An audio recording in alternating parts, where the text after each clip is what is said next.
একটা রঙিন শান্ত ছোট্ট শহরে থাকত রুফা নামে এক মজার কুকুর। কিন্তু রুফা ছিল বাকিদের মতো নয়। শহরের সবাই তাকে চিনত, কারণ সে ছিল খুব পরিশ্রমী, খুব সাহায্যকারী একটা কুকুর। প্রতিদিন ভোরের আলো ফুটতেই রুফা তার ছোট্ট ঘর থেকে বের হয়ে কাজে লেগে পড়ত। কখনো দোকানদারদের বাক্স বহন করে দিত, কখনো রাস্তা পরিষ্কার করত, কখনো আবার স্কুলে যাওয়া বাচ্চাদের ব্যাগ ধরে সাহায্য করত। রুফার হাসি মুখ আর দুই পায়ে দৌড়ে যাওয়া দেখে সবাই খুশি হয়ে যেত।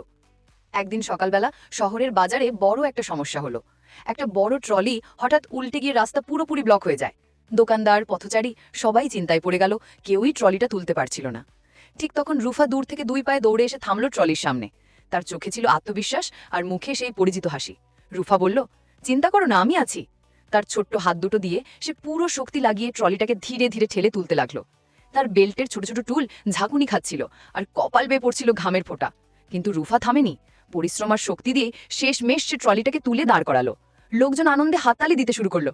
Rufa hero, Rufa hero! শহরের সবাই তাকে নিয়ে গর্বে উজ্জ্বল হয়ে উঠল। পরবর্তী ভিডিওর জন্য চ্যানেলটা সাবস্ক্রাইব করে দাও এবং ভিডিওটা ভালো লাগলে একটা লাইক করে দাও।